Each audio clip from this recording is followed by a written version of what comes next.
મંડળના માજી પ્રમુખ શ્રી અને નવા વરાયેલા પ્રમુખ શ્રી, મંચસ્થ પધારેલા મહાનુભાવો,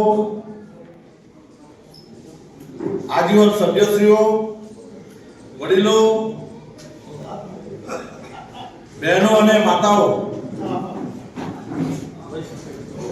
આજની સાધારણ સભામાં મને એવું લાગતું હતું કે બહુ સંખ્યા નહીં થાય, છતાં પણ ખૂબ મોટી સંખ્યામાં આ બધા પધાર્યા છે. તે બદલ હું આપ સૌનો ખૂબ ખૂબ આભાર માનું છું. આ સમાજની વાડી અને આ સમાજના જે આપણી 15,000 ચોરસ ફૂટ જગ્યા છે તેની અંદર આ રાઠોડ પરિવારના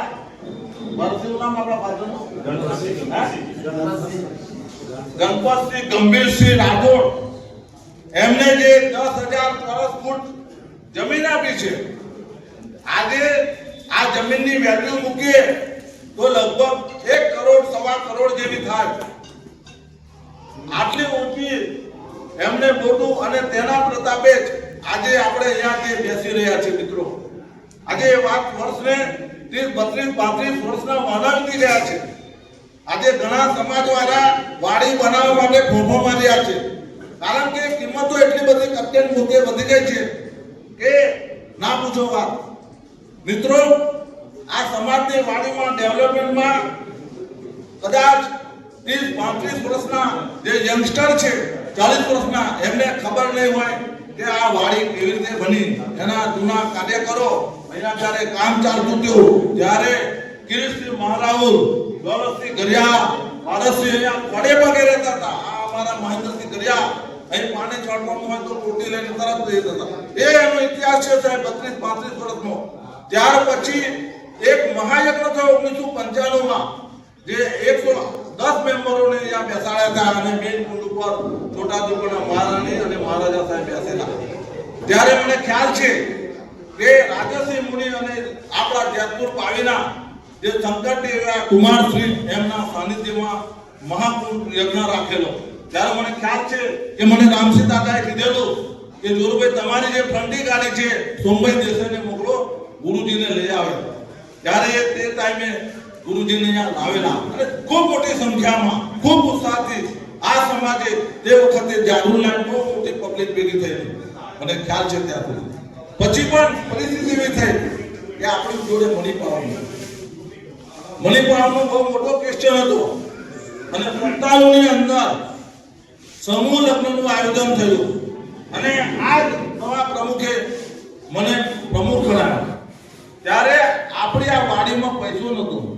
ત્યારે અમે દત્તુભાઈએ કીધું કે આ સમૂહ લગ્નમાં 5,000 રૂપિયા લેવાના અને એમાં કદાચ 50,000 થી સમૂહ લગ્ન થાય.